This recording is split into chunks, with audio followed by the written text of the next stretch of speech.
Hi అండి, hello, నమస్తే. అందరూ ఎలా ఉన్నారు? Welcome back to my channel. చూసారుగా, ఈరోజు రెసిపీ వచ్చేసి హలీం కీర్.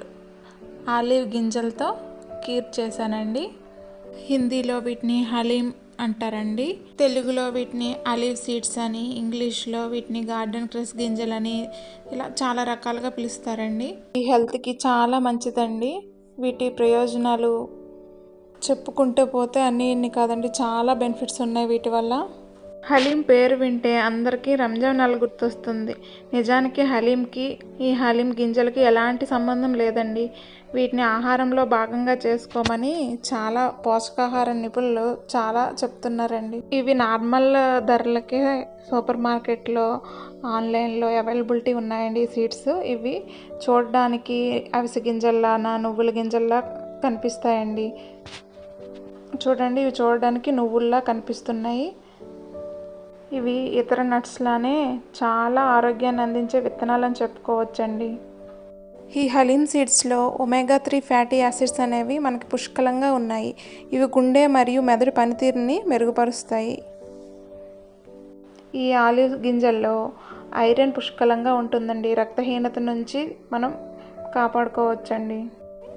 ఈ సీడ్స్లో ఫైబర్, ప్రోటీన్ అన్నీ పుష్కలంగా ఉంటాయండి. వెయిట్ తగ్గాలనుకునే వారికి ఈ సీడ్స్ మంచి ఆహారంగా చెప్పుకోవచ్చండి. ఇప్పుడు ఈ కీర్ ప్రాసెస్ ఏంటో మనం చూద్దాం. ముందుగా 2 స్పూన్స్ ఆలివ్ సీడ్స్ని మనం ఒక హాఫ్ అన్ అవర్ ముందు నానబెట్టి పక్కన పెట్టుకోవాలి. ఇప్పుడు ఒక 10 బాదం పిక్కల్ని నానబెట్టి పక్కన పెట్టుకోవాలి. ఇప్పుడు ఒక గిన్నె తీసుకొని అందులో ఒక హాఫ్ లీటర్ మిల్క్ని మరిగించుకోవాలి. చూడండి, మనం నానబెట్టుకొని ఒక 1 అవర్ తర్వాత ఇవి ఈ జెల్లీ ఫామ్లో వస్తాయండి. ఇలా వీటిని మనం ఈ పాలల్లో యాడ్ చేసుకోవాలి. ఈ పాలల్లో ఈ ఆలివ్ సీడ్స్ అనేవి బాగా ఉడకాలండి. బాగా పాలు కొంచెం చిక్కబడే వరకు ఉడకాలండి. చూడండి, ఇలా ఈ సీడ్స్ అనేవి పాలల్లో బాగా మరగాలి. కాల్షియం డెఫిషియన్సీ ఉండే వాళ్ళకి ఈ కీర్ అనేది మంచి ఫుడ్ అని నేను చెప్పొచ్చండి. చాలా బాగా పనిచేస్తుందండి. కాల్షియం బాగా డెవలప్ అవుతుంది, బోన్ స్ట్రెంగ్త్ ఉంటుందండి.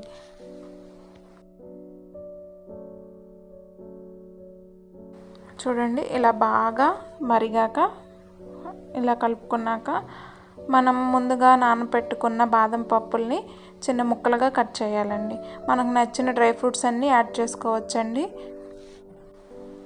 నేనైతే బాదాన్ని ఇలా ముక్కలుగా కట్ చేసి వేసుకున్నాను.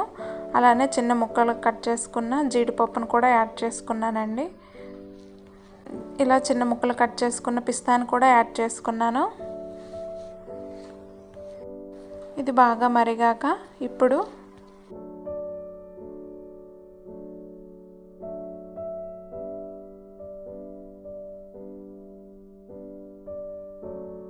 కొంచెం ఫ్లేవర్ కోసం ఇలాచీ పౌడర్ యాడ్ చేసుకున్నానండి. అంతేనండి. స్టవ్ ఆఫ్ చేసుకొని దీన్ని ఫ్రిడ్జ్లో ఒక 2-3 అవర్స్ ఫ్రిడ్జ్లో పెట్టుకోవాలండి. 2-3 అవర్స్ తర్వాత దీన్ని మనం సర్వ్ చేసుకొని తింటే సరే అండి. నేను ఇందులో షుగర్ యాడ్ చేయలేదండి. షుగర్ కానీ బెల్లం కానీ ఏం యాడ్ చేయలేదు. ఎందుకంటే దీనిని మనం 1 వీక్ వరకు స్టోర్ చేసుకోవచ్చండి ఫ్రిడ్జ్లో. మార్నింగ్ బ్రేక్ఫాస్ట్గా కానీ, నైట్ డిన్నర్గా కానీ ఇది మనం తినొచ్చండి. నేనైతే మార్నింగ్ బ్రేక్ఫాస్ట్గా ఎప్పుడు తింటానండి. దీన్ని మనం తినే ముందు ఫ్రిడ్జ్లోంచి తీసుకొని మనం ఎంత కావలిస్తే అంత మనం ఒక బౌల్లో వేసుకొని దాంట్లో ఒక స్పూన్ బెల్లాన్ని యాడ్ చేసుకొని తినొచ్చండి. కొంతమంది షుగర్ కూడా యాడ్ చేసుకుంటారు. నేనైతే షుగర్ యాడ్ చేసుకోనండి. బెల్లాన్ని యాడ్ చేసుకొని మార్నింగ్ బ్రేక్ఫాస్ట్గా కానీ, నైట్ డిన్నర్లో కానీ ఇది తీసుకుంటానండి. దీనిలో ఫైబర్ కంటెంట్ ఎక్కువగా ఉండడం వల్ల మార్నింగ్ బ్రేక్ఫాస్ట్గా తీసుకుంటే కడుపు నిండినట్టు ఉంటుందండి. ఆకలి కూడా పెద్దగా వేయదు.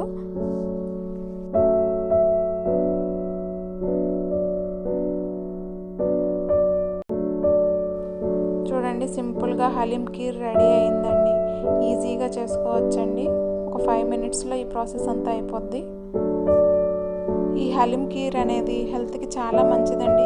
ఎన్నో హెల్త్ బెనిఫిట్స్ ఉన్న ఈ హలీం కీర్ మీరు కూడా ప్రిపేర్ చేసుకొని హెల్తీగా, హ్యాపీగా ఉండాలని ఆ దేవుడిని మనస్ఫూర్తిగా కోరుకుంటున్నానండి.